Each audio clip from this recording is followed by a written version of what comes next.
Boa tarde, pessoal. Hoje vamos estudar a soma de momento angular. Nesta aula, vamos estudar a teoria formal da soma de momento angular. Isso é necessário, por exemplo, quando você tem uma partícula e quer somar, para essa partícula, você quer somar o seu respectivo momento angular orbital e seu spin. Ou também, por exemplo, quando você tem duas partículas, cada uma com spin 1/2, e você quer encontrar o spin total do sistema formado por essas duas partículas.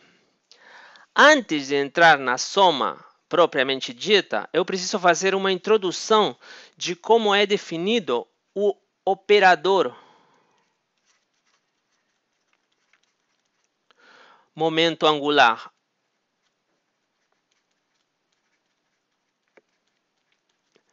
Na mecânica quântica, eu vou denotar esse momento angular com esse símbolo aí. Mas, quer dizer, para isso eu vou fazer uma breve introdução falando sobre os seguintes temas: rotações, tanto finitas como infinitesimais. Vou falar também brevemente sobre operadores de rotação.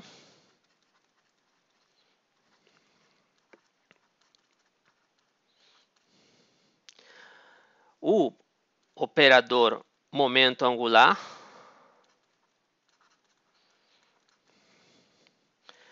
E as relações de comutação do momento angular.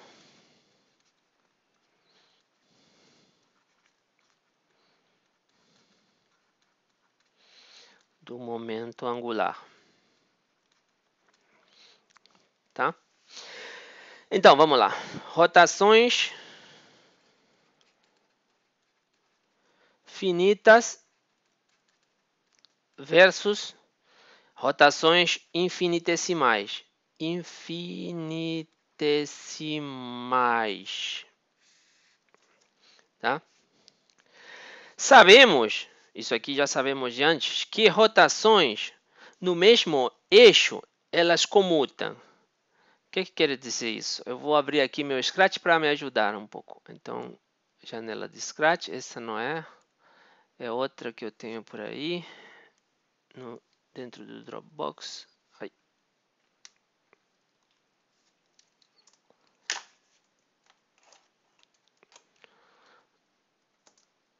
Aulas, teoria, Jotalo, videoaulas, soma, eu acho que esse aqui. Tá. Então, as rotações no mesmo eixo, elas comutam. Por exemplo, aqui temos, para esse lado aqui da esquerda, temos o eixo, um gráfico, né, mostrando o eixo C. E digamos você tem uma formiguinha aqui no ponto A. Então você vai realizar e aqui suponha que isso aqui é um disco.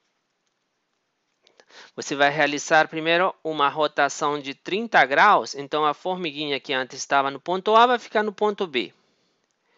Se você realiza depois uma rotação de 60 graus, a formiguinha vai se encontrar no ponto C, supondo que essa formiguinha não se move, né? A única coisa que está se movendo é o disco, né? Eu estou rotando esse disco em volta do eixo Z. Rotação em volta do eixo Z de 60 graus, rotação em volta do eixo C de 30 graus. Agora, se fazemos esse mesmo procedimento, mas invertemos a ordem das rotações, por exemplo, a formiguinha está aqui no ponto A, eu realizo uma rotação de 60 graus primeiro, a formiguinha vai ficar no ponto B', e depois eu realizo uma rotação de 30 graus e a formiguinha vai ficar no ponto C'. Esse ponto vai ser o mesmo ponto C'. A formiguinha no final vai se encontrar no mesmo ponto. C igual a C'. Isso quer dizer que a ordem das rotações não interessa. O final sempre vai ser o mesmo. Quando estamos realizando rotações sobre o mesmo eixo, nesse caso o eixo Z. Mas, então, as rotações, vamos voltar aqui, vamos fechar o Scratch. Rotações no mesmo eixo comutam, tá?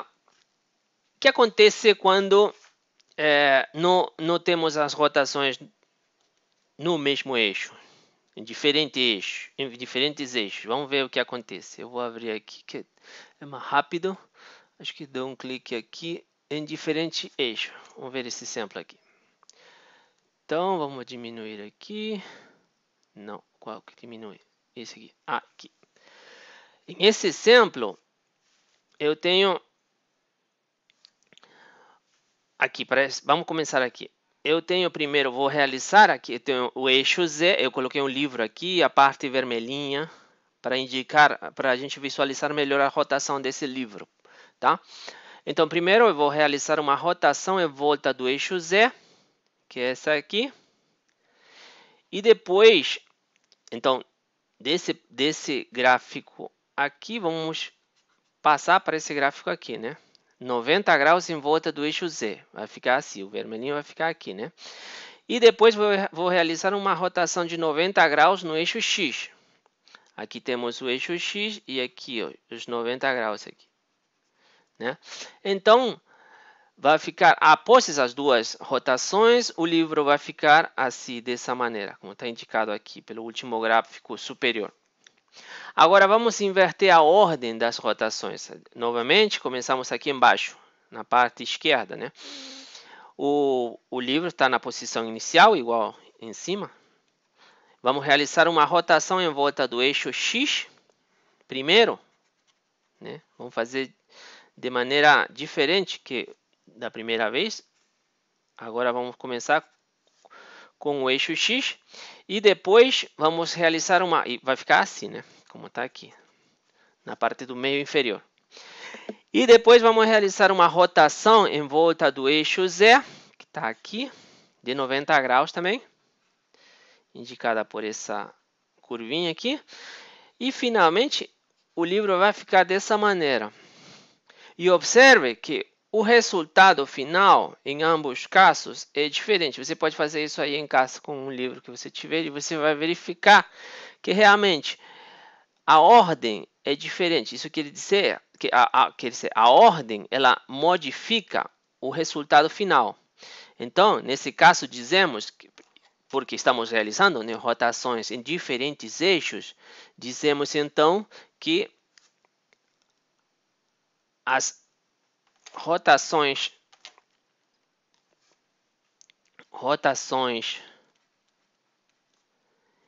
em eixos diferentes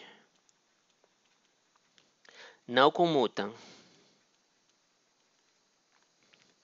Quer dizer, RZ 90 graus, RX, né? Uma rotação de 90 após uma rotação no eixo Z, após uma rotação de 90 no eixo X, não é igual, nesse caso, a uma rotação de 90 graus no eixo X após uma rotação de 90 graus no eixo Z. Tá?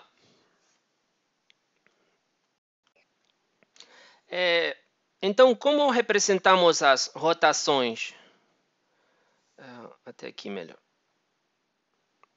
Como representar as rotações? Vamos supor que temos um vetor aqui, em um espaço de 3 dimensões, dado por suas componentes, Vx, Vy e Vz. Quando rodamos esse vetor, então ele vai se transformar em outro vetor. Digamos Vx', Vy' e Vz'. E essa transformação o vetor antigo e o novo vetor rotado, eles estarão relacionados com uma matriz. Essa matriz aqui, a matriz de rotação R, que é uma matriz de 3 por 3. Tá? E ela é ortogonal, de tal maneira que R vezes a transposta de R é igual a transposta de R vezes R, e isso é igual a matriz unitária. Isso garante que a norma, né, do vetor ele se preserve após a transformação, quer dizer que Vx ao quadrado mais Vy ao quadrado mais Vz ao quadrado vai ser igual a raiz quadrada disso, né? A raiz quadrada de Vx' ao quadrado mais Vy' ao quadrado mais Vz' ao quadrado.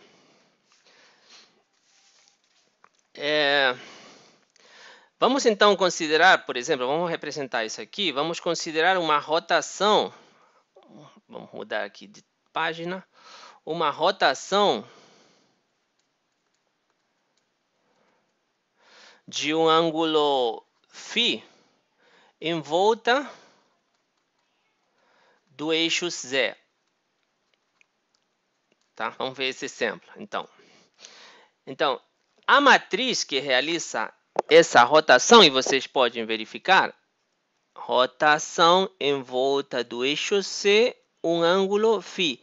Essa matriz está dada por esse, aqui é cosseno de φ, menos seno de φ, zero. Seno de φ, cosseno de φ, zero. 0, 0 e 1. Então, essa aqui é a matriz de rotação em volta de Z de um ângulo φ. Esse tipo de rotação é uma rotação finita. O valor de φ é um valor finito. Então, como passamos de uma rotação finita para uma... Essa aqui é uma rotação finita, né? Como passamos para uma rotação infinitesimal?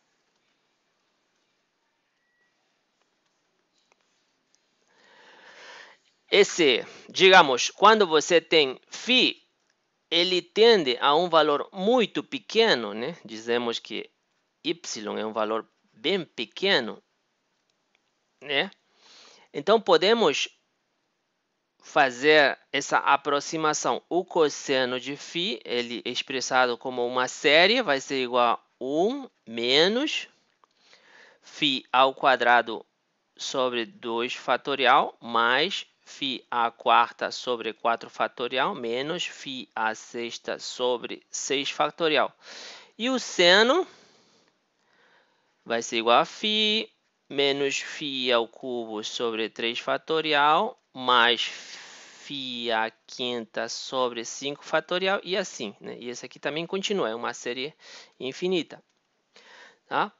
Quando o φ é muito pequeno, quer dizer, é igual, tende para y, e y é um valor infinitesimal, um ângulo muito pequeno, então eu posso fazer a aproximação seguinte. O cosseno de y vai ser próximo de 1 menos z ao quadrado sobre 2. Então, eu estou eliminando todos esses termos aqui. E o seno de y, eu posso aproximar, vou eliminar todos esses termos aqui e apenas considerar esse φ, que nesse caso seria o y. Então, minha matriz de rotação infinitesimal de um ângulo y muito pequeno, né, infinitesimal, vai ser igual a 1 menos y ao quadrado sobre 2, menos y, 0, y, 1 menos y ao quadrado sobre 2, 0, 0, 0 e 1. Então, essa aí é a minha matriz infinitesimal. Podemos fazer as permutações cíclicas de, digamos, x, eu troco onde tem x por y, onde tem y por z, onde tem z por x. e encontro com essas permutações o RY de Y. E posso fazer essa outra permutação, Z indo a X e X indo a Y, e encontro, quer dizer, depois de ter feito essa, faço essa aqui, e vou encontrar, então, Rx de Y, tá? Vocês podem verificar aí, por exemplo, que Ry de Y vai ser igual a 1 menos E ao quadrado sobre 2, 0, 1, 0, Y, 0, menos Y, 0 e 1 menos Y ao quadrado sobre 2. E aí fica como tarefa para vocês fazer o Rx de Y, tá? Então, vamos agora comparar o efeito de uma rotação em Y seguida de uma rotação em X. Quer dizer, uma rotação em Y de um valor pequenininho Y, seguido de uma rotação em X de um valor pequenininho Y. E vamos comparar isso com uma rotação primeiro em X, de um valor Y, e depois uma rotação em Y desse mesmo ângulo pequenininho. Tá? Se vocês realizam essa conta, vocês vão ver que isso aqui vai dar o seguinte. Pode fazer essa conta aí. 1 menos y ao quadrado sobre 2, 0, y ao quadrado, 1 menos y ao quadrado sobre 2, menos y, e aqui menos y, 1 menos y ao quadrado. Tá? E essa daqui vai dar o seguinte. Vou separar aqui. 1 menos y ao quadrado sobre 2, 0 menos y ao quadrado, 1 menos y ao quadrado sobre 2, y menos y, 1 menos y ao quadrado. Tá? Então, agora comparem essa matriz com essa matriz. Esse termo é igual. Aqui já tem uma diferença, olha. Esse termo é igual. Aqui tem outra diferença. Aqui. Esse termo é igual, esse termo é igual. E os outros três são iguais. Os três são iguais, né? Então, tem uma pequena diferença aí em esse valor. E aqui tem o zero. E em esse valor. E aqui tem o zero. Então, se a gente compara, elimina, né? Se não consideramos, se não consideramos os termos menores que y ao quadrado, né? De ordem maior ou igual a 2, esse aqui, se a gente não considerar esse cara aqui, então essas duas matrizes são iguais. Então, diríamos, né, que esse valor não, essa rotação e essa rotação comutam, né? Quando não consideramos esses valores aqui, esses termos dessa ordem. Se os consideramos, essas duas matrizes são diferentes, então essa diferença desses dois valores vai dar diferente de zero. Tá? Então,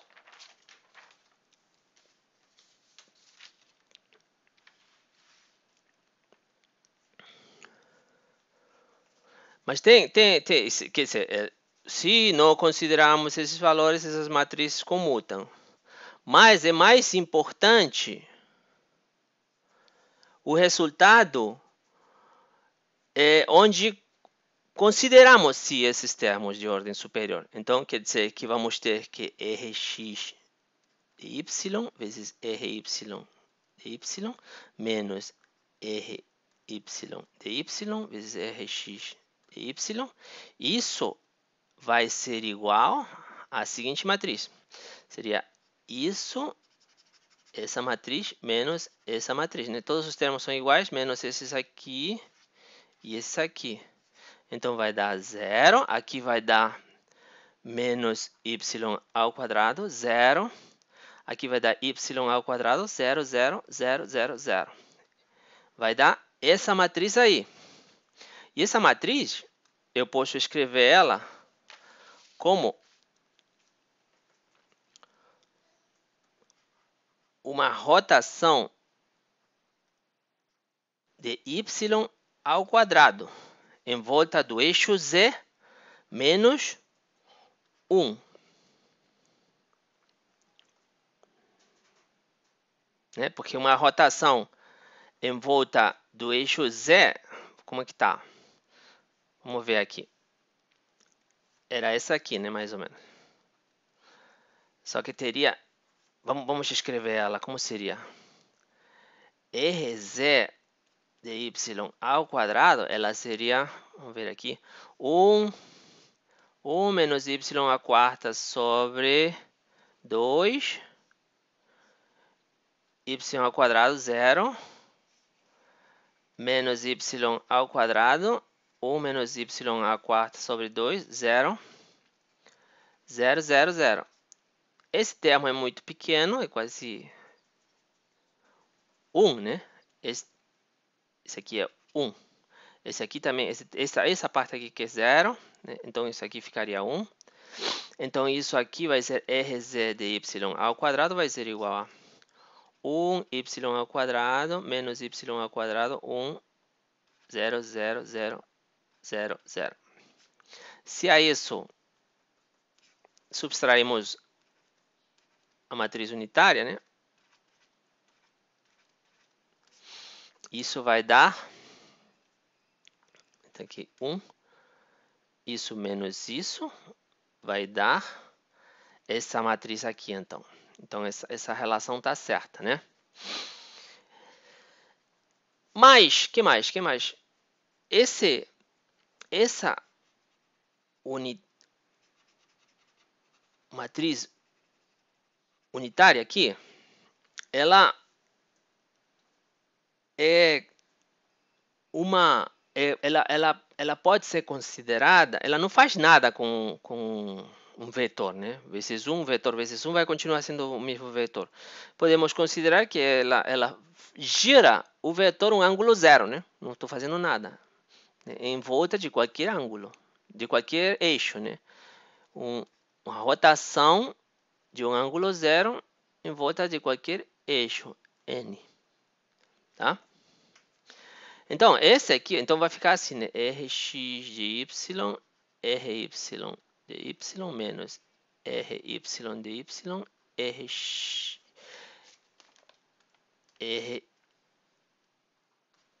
Rx de y é igual a uma rotação no eixo z de y ao quadrado menos uma rotação de 0 graus em volta de qualquer eixo, n. Tá? Esse é um exemplo das relações, esse aqui, né? É um exemplo das relações de comutação em volta de diferentes eixos. Mais tarde, eu vou usar essa relação para deduzir as relações de comutação do momento angular para a mecânica quântica. Tá? Eu vou escrever ele aqui novamente.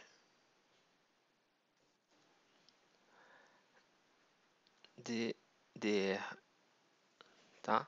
Esse aqui é um operador de uma rotação infinitesimal. Assim como temos ele, temos também um operador de uma translação infinitesimal. E assim como temos ele, também temos um operador de uma evolução temporal infinitesimal. Digamos, um sistema estava no tempo t0 e esse operador ele vai fazer com que o sistema evolua para um tempo t0 mais d dt. Tá? O que eu vou fazer é construir esse operador e esse operador a partir das suas propriedades. E, por analogia, vou construir esse aqui da mesma, contendo a mesma forma que esses dois primeiros. Os três são operadores infinitesimais, né? Rotação infinitesimal, translação infinitesimal, evolução temporal infinitesimal. Então vamos lá, vamos começar com o operador de translação, tá? Então, operador de translação infinitesimal. Tá? Digamos, como que funciona esse operador? Digamos, você tem um sistema num estado dado por essa posição aí. Tá? Se você aplica esse operador de translação infinitesimal em cima desse estado, você vai modificar o estado, vai estar agora no outro estado, x' mais d de x'. Tá? Observe que esse aqui é também um autoestado, mas ele tem autovalor x' mais d de x'. E esse aqui vai ter o autovalor x', né? Então, todo se preserva, todas as outras propriedades se preservam. É apenas esse operador faz apenas esse movimento de x para x', de x' para x' mais d de x', tá? Então, vamos analisar as propriedades desse operador de translação infinitesimal. Propriedades.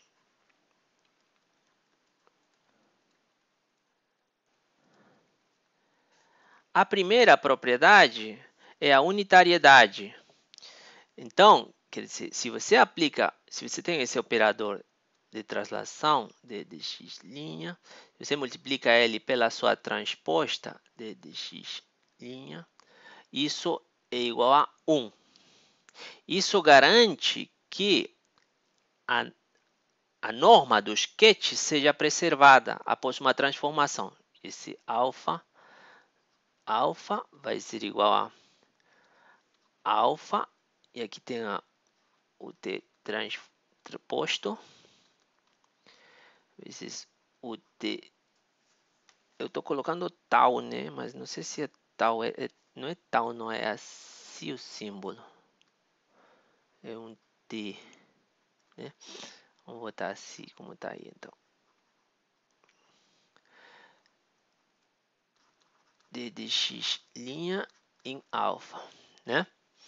Esse aqui é o transformado, o ket transformado, esse é o bra transformado, né? Após a transformação, você vai ter esses dois estados, mas isso é igual a isso. Por quê? Porque isso aqui é 1, né? Por causa dessa propriedade de unitariedade. Então, a norma se preserva após a transformação. A segunda propriedade é a propriedade de composição, que, supondo que você tem duas transformações d de x' e duas linhas, digamos, vezes uma outra d de x', isso equivale a uma única transformação dada pelo seguinte operador, d de x', d de x', né?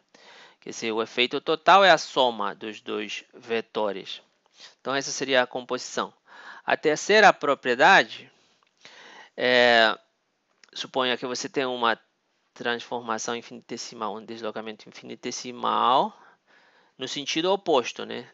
Dado por esse negativo aqui. Ele é equivalente, então, ao inverso do operador original. Tá? E a quarta propriedade, que se essa transformação infinitesimal, se tirarmos o limite desse d de x' tendendo a zero, então é como se não houvesse deslocamento. Então isso aqui tem que ser igual ao operador unitário, né? Não produz deslocamento, é zero. Então essas são as quatro propriedades desse operador de translação infinitesimal. E vemos que um operador que cumpre essas 4 propriedades é o seguinte. Ele está dado por essa expressão aqui, 1 menos I vezes P sobre H cortado, isso vezes D de X'. Então, esse operador cumpre as 4 propriedades. Esse aqui, originariamente, era um K, depois se converteu em P, o momento sobre H cortado. Não vou entrar em detalhes sobre isso, porque essa expressão é a que queremos, afinal. E o que podemos dizer sobre isso aqui? Sabemos que a posição e o momento, elas não comutam, né? E isso é igual a IH cortado DIJ, né? Eles têm essa relação de comutação do operador posição e momento, né?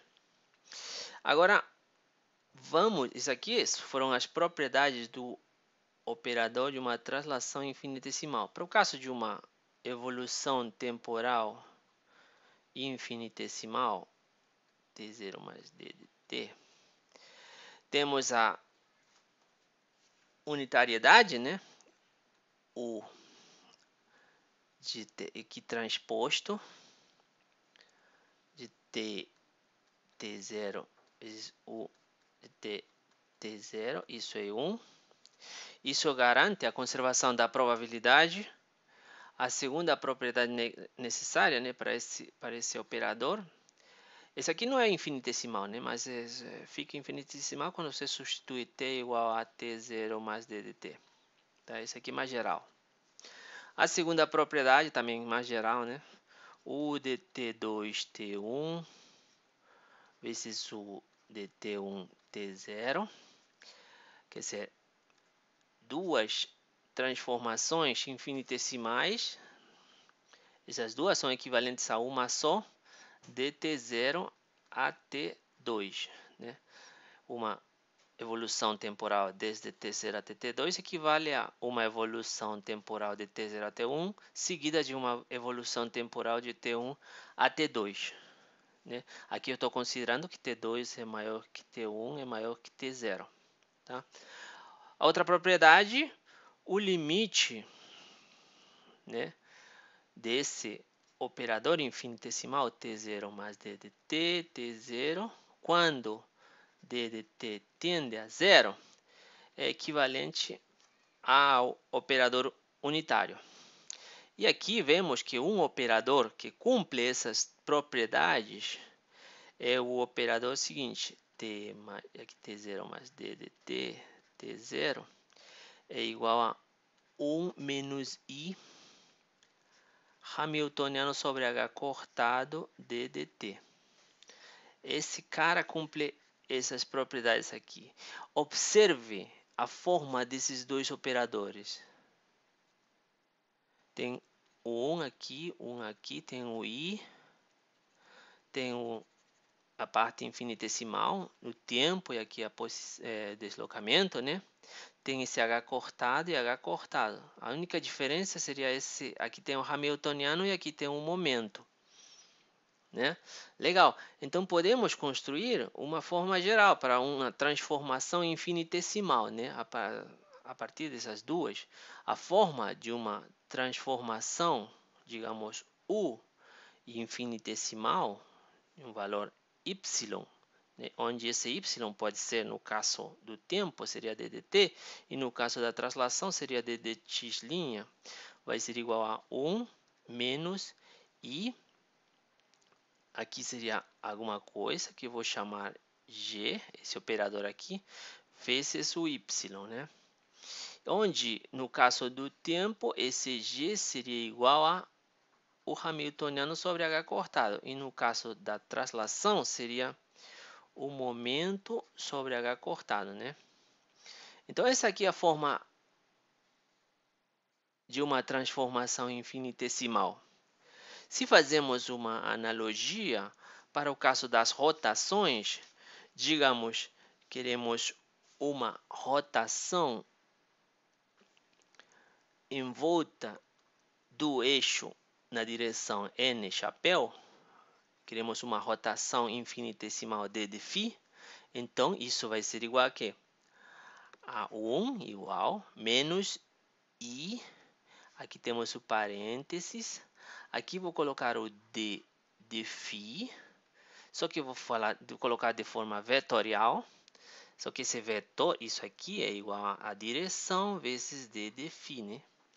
E aqui vou ter embaixo o h cortado, né? Da mesma maneira que aqui e aqui. E aqui vou colocar, preciso colocar um vetor, né? Aqui tem um vetor, então aqui vai um vetor que eu vou chamar vetor j, tá? E esse cara é o momento angular. Então, o momento angular j, né? Esse vetor momento angular é definido na mecânica quântica como o operador, o gerador também, né? O operador onde uma rotação infinitesimal está dada por essa expressão aqui. Então, essa é a definição do momento angular na mecânica quântica. Tá? Na mecânica clássica,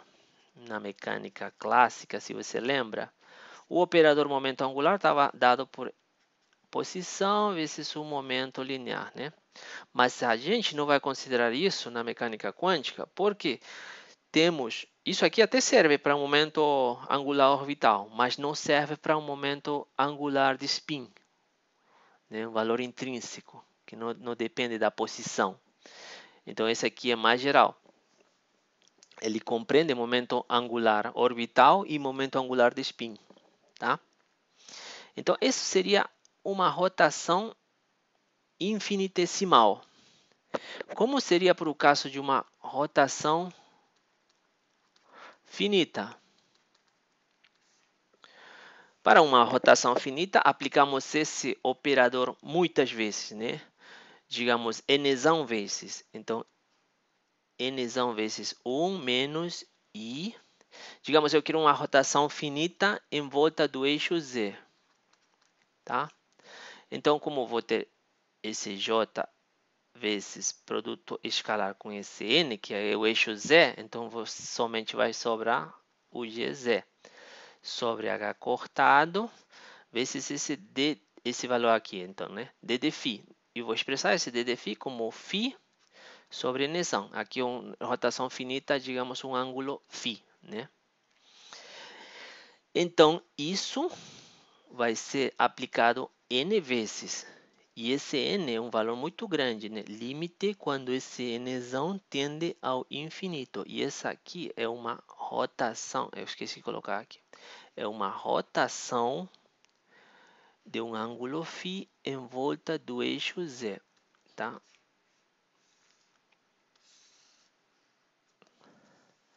Isso aqui é uma série né, infinita. Então, d desse φ tem um resultado, isso aí é igual a E a menos I JZ φ sobre H cortado.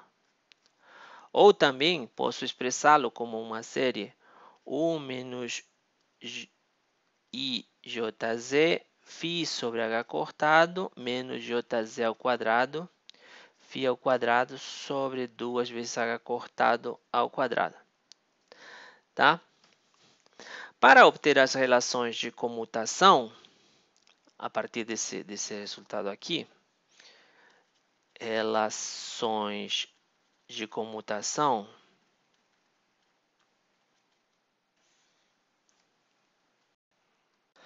eu preciso postular que o operador de rotação ele tem as mesmas propriedades de grupo,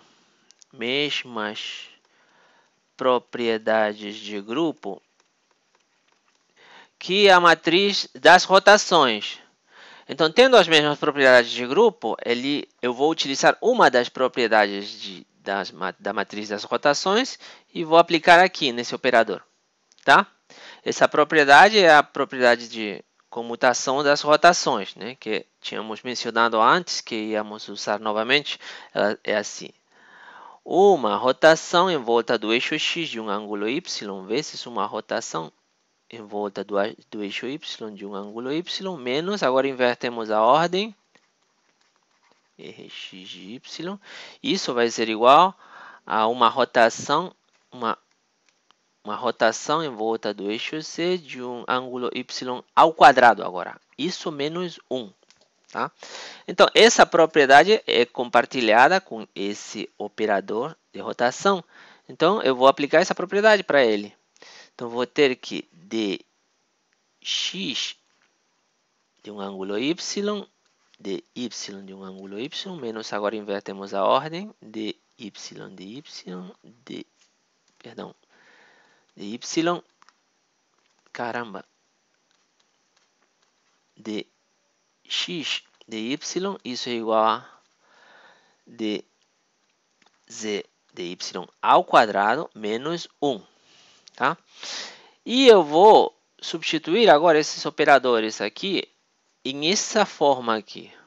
Tá? Isso aqui eu coloquei 3 termos, mas é uma série infinita. Tá? É uma série infinita, mas eu coloquei os três termos mais importantes, os que eu vou usar aqui. Então, aqui era para o eixo z, em volta do eixo z, agora eu tenho que fazer para uma rotação em volta do eixo x. É só substituir aqui, em vez de c, x.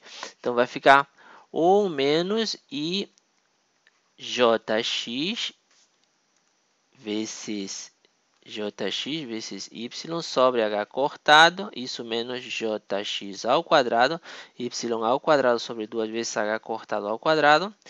Isso vezes agora esse cara aqui, 1 menos i jy sobre h cortado menos jy ao quadrado, y ao quadrado sobre 2 vezes h cortado ao quadrado. Eu chamo y esse cara, eu não sei se em português esse cara também é y. Em espanhol a gente fala y esse cara, e esse aqui é a y. É diferente em português. Bom, isso vai ser igual, não, ainda está faltando menos, a mesma coisa, só que invertida, né? Aqui tenho m e aqui tenho n, então aqui vai ter n, m. Isso vai ser igual a 1 menos i jz y ao quadrado sobre h cortado menos jz ao quadrado vezes y a quarta sobre 2 vezes h cortado ao quadrado, isso menos 1. Esse 1 com esse 1 se vai. Esse termo aqui é muito pequeno, é y à quarta. Y é muito pequeno, elevado à quarta vai ser bem mais pequeno ainda. Se vocês continuarem resolvendo essa equação, essa igualdade aqui, vocês vão chegar à seguinte relação. O comutador de jx e jy vai ser igual a i vezes h cortado jz. E essa é uma das relações de comutação de momento angular. Tá? Para encontrar as outras, você faz as permutações. Aqui, em vez de x, coloca y. Aqui, x. E aqui, z, perdão. E aqui vai ficar dx. Ou z aqui, x aqui. E aqui você vai ter y. Tá? Ou, se você quer, você pode escrever de forma compacta. Momento angular no eixo y, comutando com o momento angular, componente, né, no eixo j, vai ser igual a i vezes h cortado. Essa função aqui de Levi-Civita é ijk vezes a componente do momento angular no eixo k.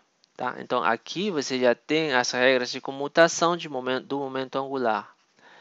Regras de comutação, ou relações, né, de comutação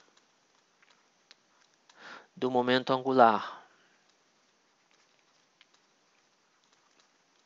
Esse operador de Levi-Civita ele é igual a 1 quando ijk é 1, 2, 3, ou 2, 3, 1, ou 3, 1, 2. Ou é igual, isso aqui é igual a 1, né? É igual a 1 em essas situações.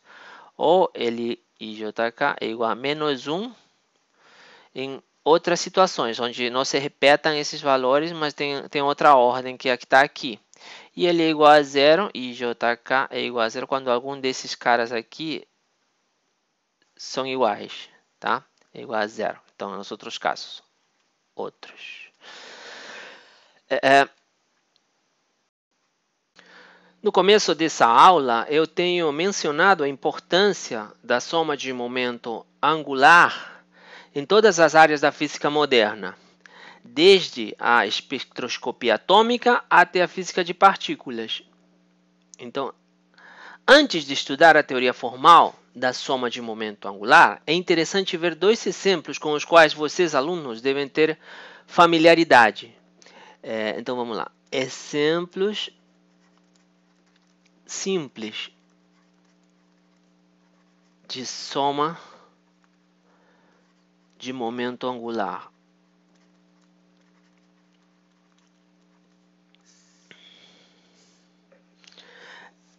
O primeiro exemplo, tá? Eu já mencionei esses exemplos no começo da aula, né? Era dada uma partícula, a pergunta era se essa partícula tem spin e um momento angular orbital. Então, como somar esse spin, esse momento angular orbital, de maneira a ter um momento angular total para essa partícula, né? E o segundo exemplo era dadas duas partículas, digamos de spin 1,5, como combinar o spin de ambas partículas de maneira a obter o momento angular total do sistema formado por essas duas partículas, tá? Então, vamos começar estudando, entendendo o primeiro exemplo. Então, primeiro exemplo.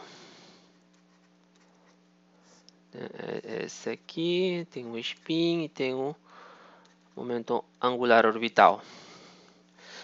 Tá?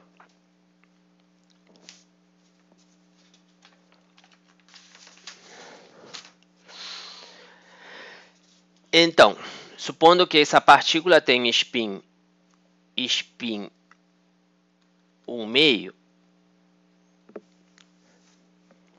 tá? Precisamos, quando descrevemos o estado da partícula apenas considerando o spin, então precisamos de uma base. Já que a partícula tem spin meio, então essa base está dada pelos autoestados simultâneos de esse quadrado e esse z, né? Pelos autoestados simultâneos desses dois caras, né? E sabemos que os autoestados simultâneos desses dois caras eram os seguintes, né? Tinha S igual a 1,5, M igual a 1,5, positivo, né? E S igual a 1,5, M igual a menos 1,5, tá? Então, essa aqui era a base. Ele gera um espaço de duas dimensões.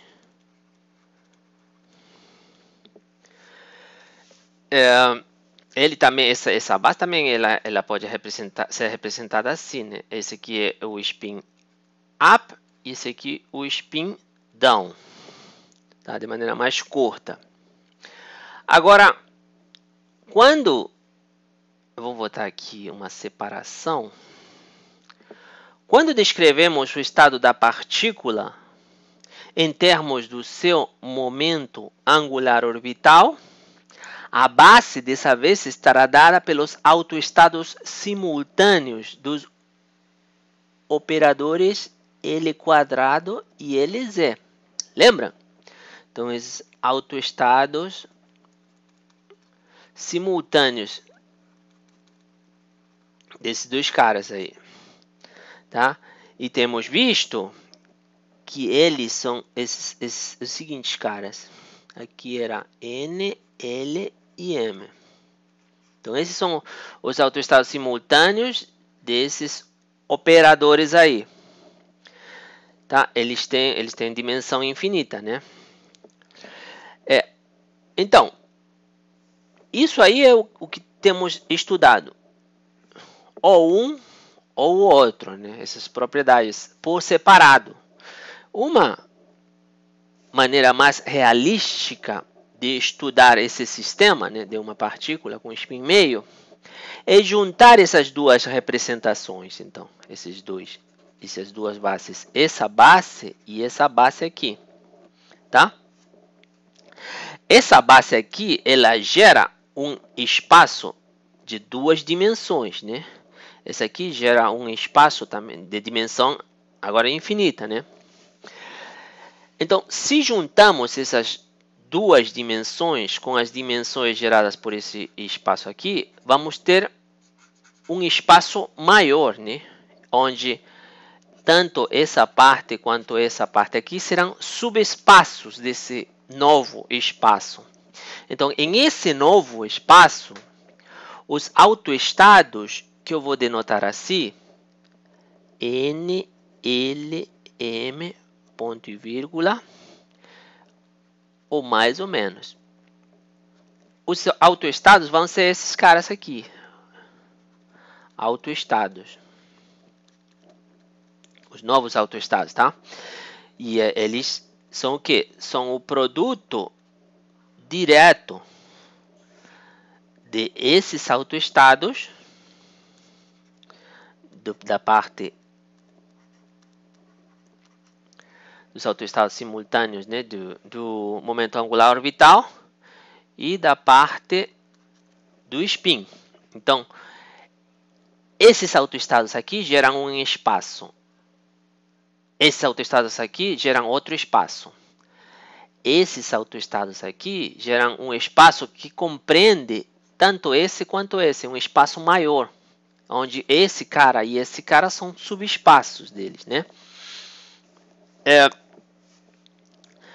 Os operadores que agem em esse espaço aqui, em esse subespaço, vamos chamar subespaço, né? Por exemplo, os operadores L quadrado e LZ, eles comutam com os operadores que agem em esse outro subespaço. Digamos os operadores S quadrado e SZ. Então, esses caras aqui, entre eles comutam esses dois aqui, né? E esses dois aqui comutam entre eles. Mas eles também comutam. Eles agem em diferentes espaços. Eles não tocam. Quando agem em cima de um autoestado mais geral, eles não tocam a outra parte. Tá? Então, como é que é expressado o operador de rotação? Vamos lembrar aqui, o operador de rotação em volta de uma direção n por um ângulo finito φ, na sua forma exponencial, estava dada por essa expressão aqui, j.n φ sobre h cortado. Era assim a rotação, tá? Mas agora esse j tínhamos visto que ele era o gerador das rotações. Agora esse gerador é no espaço formado por esses autoestados aqui, do total, tá? Esse j, então, ele vai ser que o gerador das rotações nesse espaço, ele está formado por duas partes. Uma parte que age apenas no espaço gerado pelos autoestados do momento angular orbital, tá? E isso tem produto direto com a unidade. Esse aqui, ó, não coloquei aqui. Esse aqui é produto direto mais a identidade vezes produto direto, o spin, tá? Quer dizer, esse operador, ele age em cima desse cara total, tá? Mas ele é formado por essa parte e essa parte. Essa parte aqui, essa parte aqui, né? Tem o L aqui. Esse L age em cima desse cara. E a identidade age em cima desse cara. Né? Tem aqui o produtor direto, né? Então quer dizer que essa parte, como essa parte aqui que corresponde, essa unidade corresponde à parte do spin. Então ela deixa a parte do spin, o espaço, essa parte aqui deixa o espaço do spin quieto, não toca ela. Então só essa aqui que age, tá?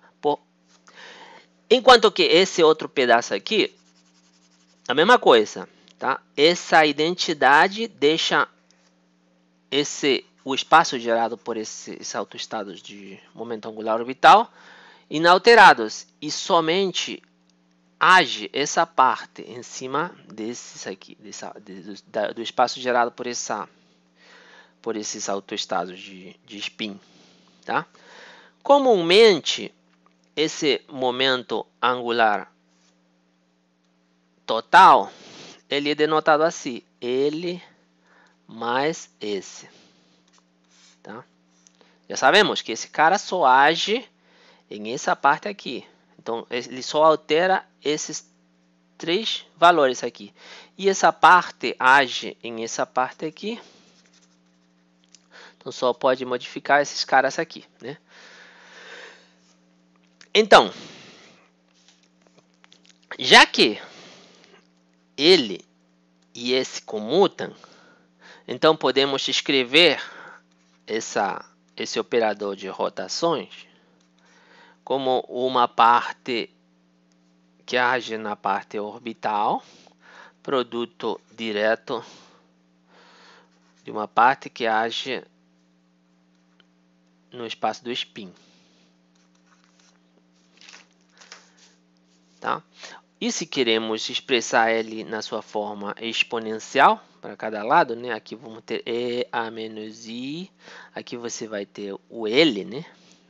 Momento angular orbital vezes N, vezes φ, é uma rotação finita, sobre H cortado, produto direto, E a menos I, aqui vamos ter o spin, N, φ, sobre H cortado. Observe que é o mesmo φ, aqui, e é a mesma direção, tá? Então, o que temos até agora? Temos os autoestados, né? Dessa forma, N, L, M, ponto e vírgula, ou up ou down. Eu vou mudar a notação aqui desse cara. Eu vou obviar esse N aqui e vou colocar L, M. E aqui, esses são os operadores os autoestados de spin, né? Então seria o S, que corresponde a 1/2, que é o caso que estamos analisando, e o M. Mas para não confundir com esse M, eu vou chamar aqui de M2 e aqui eu vou chamar de M1, tá? E vou mudar, vou arrumar isso aqui. Eu vou colocar esse S para o outro lado aqui. É só notação. Ele vai estar aqui.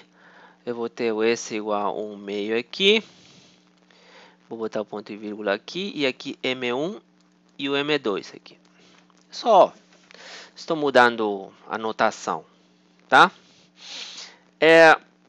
Então, esses autoestados, né, são autoestados simultâneos dos operadores L quadrado, esse quadrado, LZ e esse Z, né?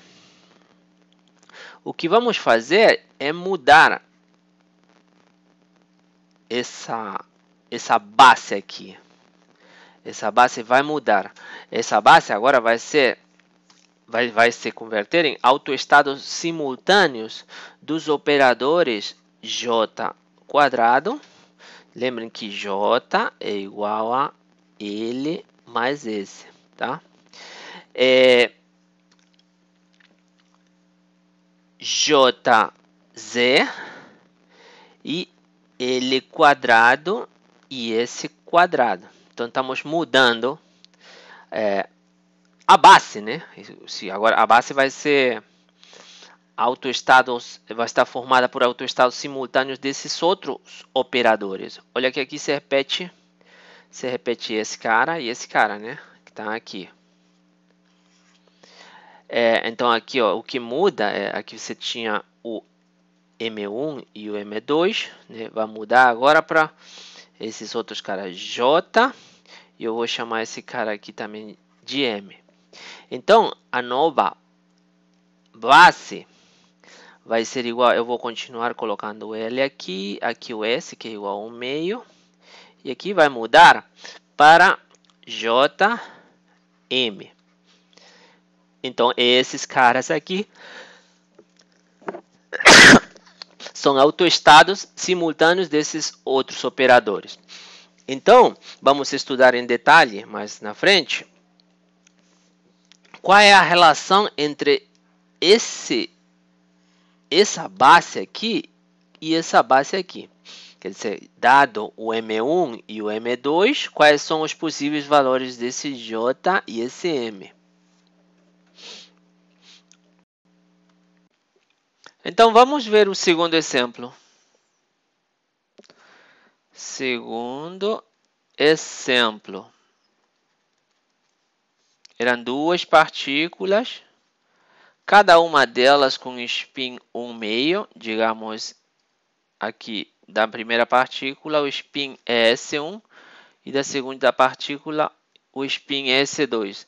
Em esse exemplo, eu não vou considerar os graus de liberdade do momento angular orbital. Vou considerar apenas o spin em ambas partículas. E eu quero encontrar o spin total do sistema formado pelas duas. Então, sabemos que os autoestados desse operador aí para uma partícula já tínhamos visto, né? Eram S igual a 1 meio, M igual a mais ou menos 1 meio, né? Então, aqui temos dois estados, né? Que às vezes denotávamos assim, ou assim, né? Esse aqui é para M mais 1 meio, para M menos 1 meio. O up e o down, né? Então, essa é a base para esse operador de spin primeiro. E para o segundo, a mesma coisa. Então, vamos voltar aqui, em vez desse, vamos botar S1 e aqui M1. Então, e aqui vamos ter S2 e M2 também, tá? E esse C2 é igual a 1 meio, M2 pode ser mais ou menos 1 meio, e também tem esses dois, podem ser representados assim dessa maneira, tá? Então, o que acontece? Eu quero o spin total. Esse aqui gera um espaço de 2 dimensões. E aqui também temos um espaço de 2 dimensões. Então, se eu quero o spin total, eu vou ter um espaço que compreenda esse espaço e esse espaço. Então, o spin total vai ter 4 dimensões, vai agir em 4 dimensões. Os autoestados, né, desse spin total vão formar um espaço de 4 dimensões. Esses autoestados estão dados pelo produto direto desses aqui com esses aqui. Então, seria aqui S1, M1, produto direto S2, M2. E uma maneira de denotar ele seria, por exemplo, eu posso botar aqui S1, S2, ponto e vírgula, M1, M2. Tá? Então, esse aqui é um autoestado mais geral. Esse aqui, o espaço que esse cara gera, ele está formado por esses dois subespaços de dimensão 2 cada um. E aqui temos um espaço de dimensão 4. Tá?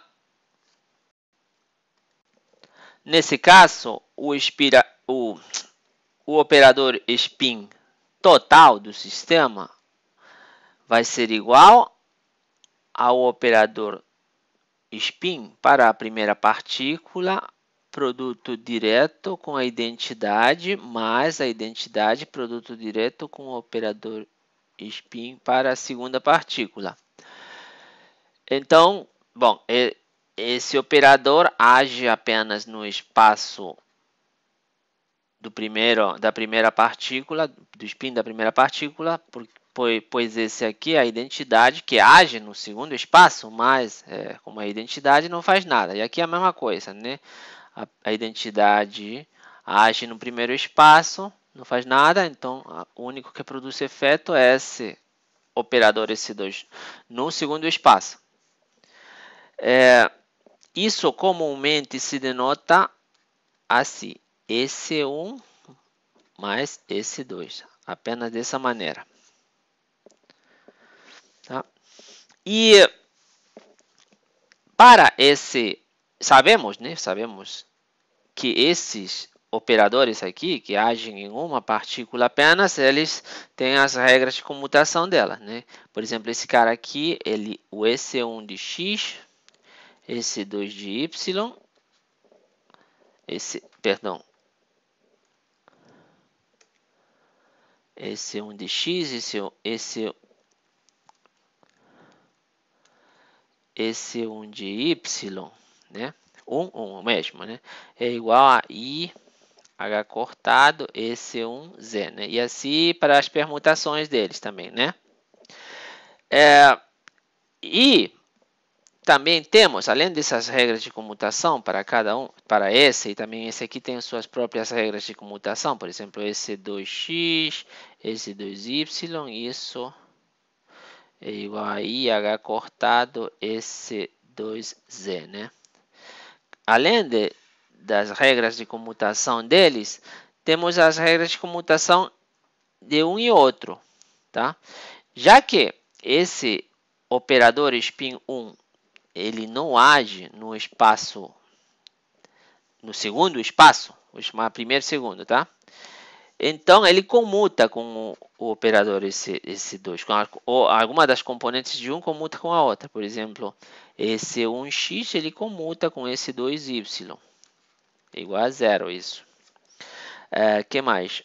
Então a partir dessas regras aqui, eu posso encontrar qual é a regra de comutação para o spin total, esse x e esse y, para o spin total, né? As componentes do spin total. Esse aqui, por exemplo, vai ser igual a esse x. Eu tinha colocado aqui, não sei se eu coloquei em algum lugar, mas as componentes também eu posso escrevê-las assim: esse x é igual a esse 1x mais esse 2x. Esse y igual a esse 1y mais esse 2y. E esse z é igual a esse 1c mais esse 2z, né? Então, esse x é igual a esse 1x mais esse 2x. Esse 1y mais esse 2y, tá? É isso, é igual aqui, ó. Eu junto esse com esse, vou ter esse comutador, esse é um x, esse é um y, mais agora esse com esse 2x, esse um y, agora esse com esse, vou botar assim uma setinha para não me confundir. Esse um x, esse 2y, mais agora seria esse 2x, esse 1y seria então esse e esse é esse 2x, esse 2y, é isso? É. Então como é que vai ficar? Esse cara aqui, esse é um x e esse é um y, é IH cortado esse 1z, né? Aqui, ó, esse 2, esse 1, comuta, 0, né? Por causa disso aqui. Esse 1, esse 2 também comuta. Então, e esse aqui é IH cortado esse 2z. Então, vou ter que esse x, o comutador desse x e esse y vai ser igual a IH cortado, esse 1Z mais esse 2Z. Mas esse cara aqui é esse Z. Então, temos a regra de comutação para o spin total. IH cortado, esse Z. Tá? E a mesma coisa para as permutações, né? Então, temos as relações de comutação do spin total. Eu estava representando essa base dessa maneira aqui. S1, S2, ponto e vírgula, M1, M2. E esses estados serão autoestados simultâneos dos operadores S1 ao quadrado, S1Z, S2 ao quadrado, S2Z. Com os respectivos autovalores, aqui era S1 vezes S1 mais 1 vezes H cortado ao quadrado. Aqui era M1 vezes H cortado. Aqui era S2 vezes S2 mais 1 vezes H cortado ao quadrado. Vezes, e aqui era M2 H cortado. Tá? Então, eu vou passar dessa base para uma nova base, cujos autoestados sejam autoestados simultâneos de outros operadores. Desses aqui, ó, do S ao quadrado, do SZ, do S1 ao quadrado e do S2 ao quadrado. Esse aqui se repete. S1 ao quadrado, S2 ao quadrado, né? Então, o novo aqui, os autovalores, não sei se... Os autovalores respectivos para esses caras aqui, nesse caso seria o S vezes S mais 1, H cortado ao quadrado. O outro estado desse cara seria M vezes H cortado. Esse M, vamos ver que M é igual a M1 mais M2. Aqui o autovalor seria S1 vezes S1 mais... a mesma coisa que está aqui, né? E aqui também, a mesma coisa que está aqui. Então, o novo autoestado, que seria um autoestado simultâneo agora, desses operadores aqui, a minha nova base, então, seria o S1 se repete, o S2 se repete, né? Porque está aqui, aí o S2 estaria aqui, S2 mais 1, H cortado ao quadrado. Mais 1, H cortado ao quadrado aqui, né? Se repetem e aqui estaria diferente o quê? O S e o M. Tá? Então, o problema é encontrar esses dados, esse M1 e M2, encontrar esse e o M. Né? Eu estava representando os autoestados da seguinte maneira. Aqui tinha EC1, EC2, ponto e vírgula, M1, M2. Né? Esses estados que formam a base, né, que geram a base de 4 dimensões do spin total, eles são autoestados simultâneos dos operadores S1 ao quadrado, S1Z, S2 ao quadrado, S2Z. E esses autoestados têm os autovalores S1 vezes S1 mais 1, H cortado ao quadrado. M1 vezes H cortado. S2 vezes S2 mais 1, H cortado ao quadrado. E M2, H cortado. Tá? Com esses autovalores aí. Então, esses estados são autoestados simultâneos desses operadores aqui. Tá? O que eu vou fazer é mudar a base. A base é essa aqui, né, que define o o espaço de 4 dimensões para uma nova base, também de 4 dimensões, cujos autoestados, que eu vou colocar aqui, são autoestados simultâneos de outros operadores, do operador spin total ao quadrado, já não de spin 1, spin 2, quer dizer, também vai ser desse spin 1, vamos ver. Do operador SZ, do operador spin 1 ao quadrado e do spin 2 ao quadrado, quer dizer, se repetem aqui esses dois operadores que estão aqui e aqui, tá? E os autoestados desses operadores, ou autovalores, perdão, aqui nesse caso seria o S, vezes S mais 1, H cortado ao quadrado, aqui seria o M, H cortado, e aqui continua igual, S1 mais 1, H cortado ao quadrado, e S2 mais 1, H cortado ao quadrado, tá? Tá bem ruimzinho aqui. Então, aqui você repete o EC1 e o EC2, né? Que estavam aqui e aqui, né? Então, essa nova base vai ter aqui repetido o EC1 e o EC2, tá? E temos como novos valores aqui o S e o M. Então, essa base, esses autoestados são autoestados simultâneos desses novos operadores. Então, o trabalho é encontrar esses, já que isso aqui se repete, né? Dado M1 e M2, encontrar S e M, tá? Isso aqui às vezes se representa também assim, M1, M2 apenas. E aqui, S1, M. Dessa maneira apenas. Não, já que esse aqui, esse 1 e esse 2 são um meio, e aqui também um meio, não preciso ficar escrevendo eles a toda hora, né? Então,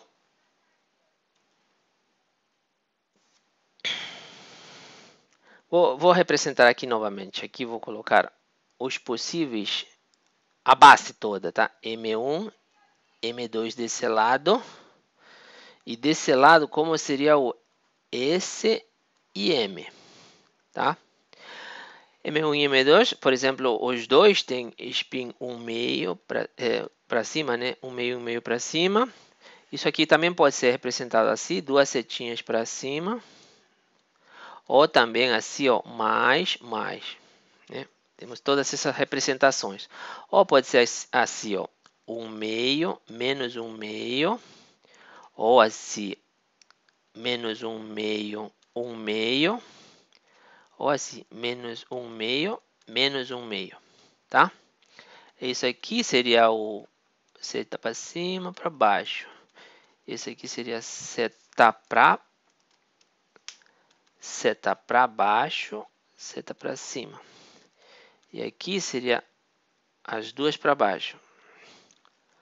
Ou mais, menos, menos, mais, menos, né? Temos todas essas três tipos de representação aí. E aqui, como seria? O M, ele vai ser a soma de M1 e M2, tá?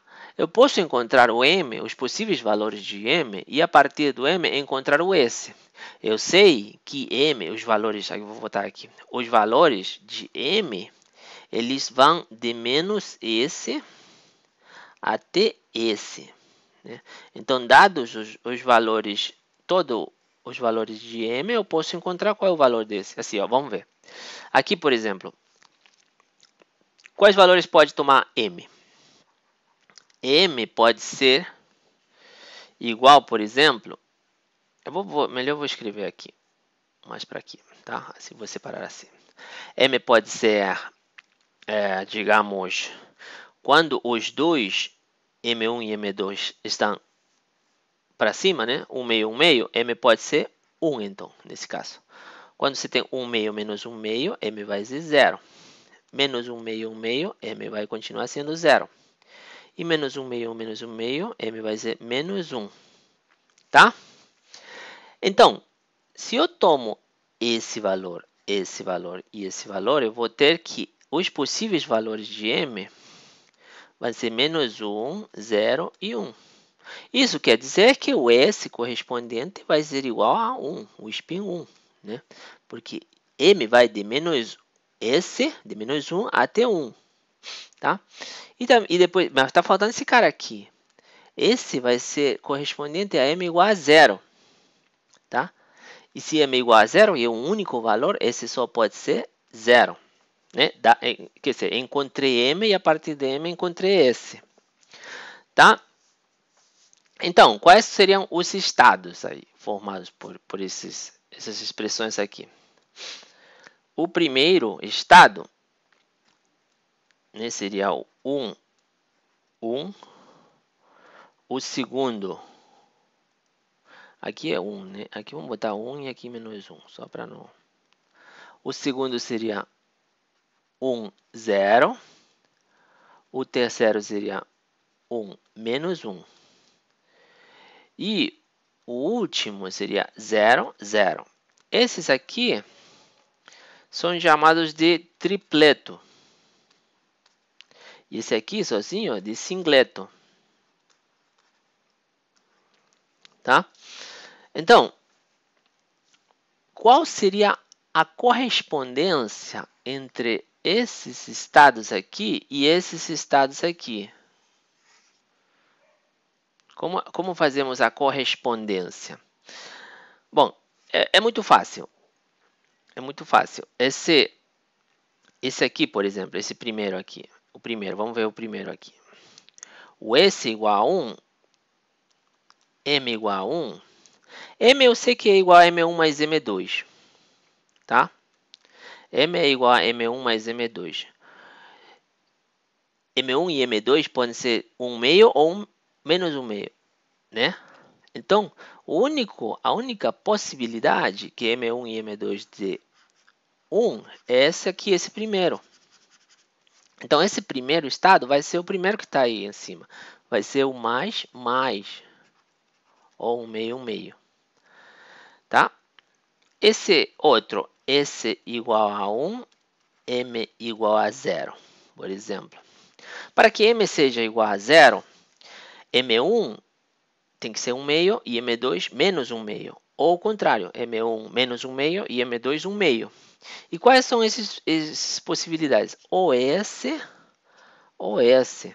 Então, esse estado aqui, da maneira mais geral, vai ser uma combinação desses dois caras. Vai ser o mais menos. Aqui vai ter um número aqui que eu não sei, um coeficiente, né? Mais aqui um outro coeficiente, o menos mais aqui.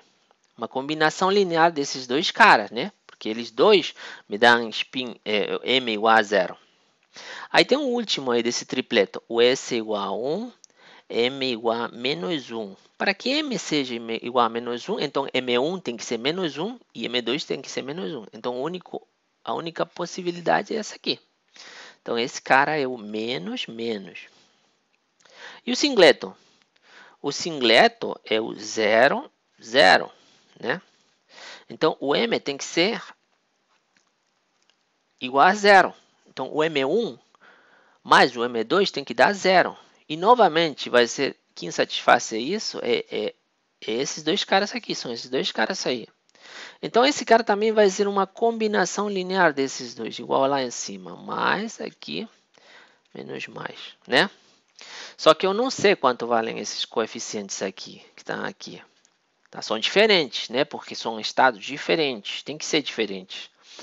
Então o trabalho é encontrar eles. Uma maneira de encontrar eles é aplicar o operador de escada, de descida nesse caso, né? Esse aqui eu tenho certeza que é ele, né? Então, se eu aplicar o operador, nesse caso não é J, mas o S menos, que está definido assim, o S1 menos mais o S2 menos não, né? Desse, sei lá, esse operador de descida, em esse cara, que o operador de descida ele faz? O operador de descida, quando aplicado a um estado, digamos o estado SM, ele o que vai fazer é produzir outro estado onde esse valor aqui diminui em uma unidade, ou em um H, né? Então, e tem um coeficiente ainda, né? Isso vai ser igual, então, a raiz quadrada, o coeficiente está aqui, e vai produzir outro estado, que vai ter o mesmo, esse, só que esse valor aqui, m, vai diminuir em uma unidade de H cortado, tá? Então, aqui vamos ter, em esse coeficiente, aqui é S mais M, e aqui é S menos M mais 1. S menos M mais 1, isso, está certo. Então, o que eu vou fazer é aplicar esse operador de descida em esse estado, e eu vou obter esse estado aqui. Vou obter esse estado e vou saber quais são esses coeficientes. Então, vamos lá. Desse lado aqui, eu vou colocar o estado SM, né, que era o 1, que está aqui. E do outro lado, vou colocar o estado 1 meio, 1 meio. E eu sei que são iguais, né? 1 meio, 1 meio. Né? E só que para poder entender melhor, eu vou colocar assim, ó, esse é 1 meio, 1 meio, eu vou colocar assim, ó, esse é igual a 1 meio, M1, né? Esse 1. M1 igual a 1 meio, né? Só estou mudando a representação, mas é a mesma coisa. Esse 2 igual a 1 meio, M2 igual a 1 meio. Só para me ajudar na hora de fazer as contas, tá? Ver tudo isso aí. E aqui é o 1. Vamos tirar aqui. Esse igual a 1, M igual a 1. Tá? Então, legal. Vamos aplicar. Aqui eu vou aplicar o S descida, né? E aqui, em esse aqui, já que esse descida é a mesma coisa que esse 1 descida, mais esse 2 descida, essa parte aqui eu aplico esse pedaço aqui. Tá? Então, vamos lá. Vai ficar assim. Esse em cima desse. Então, vai ter esse raiz quadrada de esse mais m. Esse mais m é 1 mais 1, é 2. Depois, esse menos m mais 1. Esse é 1 menos m seria 0, mais 1, 1. 1. E aqui vou ter 1, m menos 1. M vale 1, menos 1, 0. Isso vai ser igual a... Agora, eu aplico primeiro esse aqui. Quando eu aplico esse cara, ele vai agir só nessa parte aqui. Porque ele nada tem a ver com essa outra parte aqui. Tá? Então, isso aqui vai ficar igual ao final. Então, vamos lá. Vamos aplicar o S1 descida, tá? Esse 1 descida vai ser raiz quadrada. Não, melhor vamos fazer assim. Vamos fazer com calma. Esse 1 descida em esse 1 igual a 1 meio. M1 igual a 1 meio. Esse 2 igual a 1 meio. M2 igual a 1 meio. Estou fazendo devagarinho, tá? Mais esse 2 descida, esse 1 igual a 1 meio, M1 igual a 1 meio, esse 2 igual a 1 meio, M2 igual a 1 meio. Vale a pena perder tempo aqui e fazer devagarinho, que isso aqui eu vou fazer uma vez na vida, né? E é bom para vocês entenderem bem. Então, vamos lá. Vou repetir, como esse cara é o S1, somente age em esse pedaço aqui. Como esse cara é o S2, ele age somente em esse pedaço aqui, deixando esse aqui do jeito que está. Então, aqui vai continuar sendo o mais, né? E aqui também vai continuar sendo o mais, tá? Então, vamos lá, vamos fazer devagarinho. Então, vamos botar aqui. Aqui tinha raiz de 2, 1, 0 é igual a quê? Esse pedaço aqui, esse 1 descida em esse pedaço aqui, tá? Seria raiz quadrada de esse 1 mais m, esse 1 é 1 meio, m é 1 meio, m é 1, né? Então, 1 meio mais 1 meio mais 1 meio, 1. Depois, esse menos m seria 0 mais 1, 1. Então, fica assim. O que mais? Agora vem o estado. Como é que vai ficar o estado? O estado vai ficar, então, o EC1 vai continuar sendo 1 meio. O M1 agora vai ser igual, não a 1 meio, vai ser 1 meio menos 1. Seria menos 1 meio. Ponto e vírgula. E esse aqui, essa parte aqui vai ficar do jeito que está. Esse 2 igual a 1 meio. M2 igual a 1 meio. Esse aqui continua, como eu disse, sendo um mais, mas esse aqui mudou, ele é um menos, né? Isso mais, né? Ainda falta esse pedaço aqui. Esse 2 agora. Esse 2, vamos agora a fórmula aqui. Seria raiz quadrada de aqui, esse 2 mais M2. 1 meio mais 1 meio, 1. Vezes esse 2 menos M2 é 0, mais 1 é 1. E o estado como fica? Esse pedaço aqui fica igualzinho. Esse 1 igual a 1 meio. M1 igual a 1 meio. Só que agora esse 2 continua sendo 1 meio e M2 mudou. M2 vai ser igual a 1 meio menos 1, menos 1 meio. Legal, já tem outro estado. E esse aqui era, como você lembra, esse aqui é o mais, né? Que tem M1, 1 meio. E esse aqui é o menos, porque M2 é menos 1 meio. Então, isso aqui vai ficar mais menos, esse cara, né?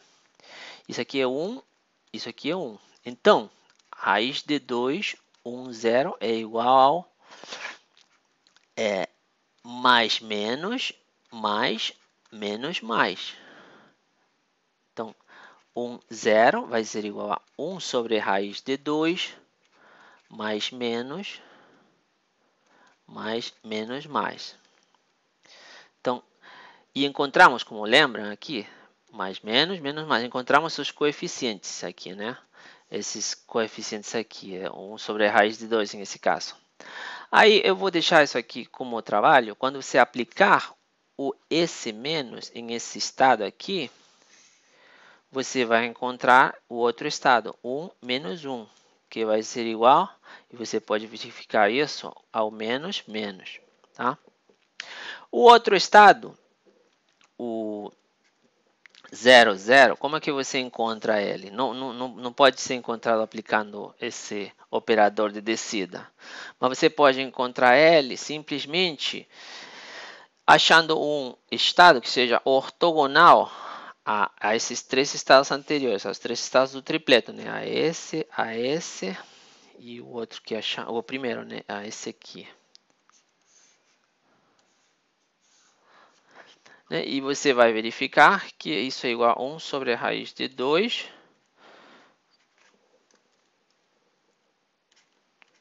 mais menos, menos, menos, mais. Aqui fica evidente que esse aqui é ortogonal com esse aqui, né?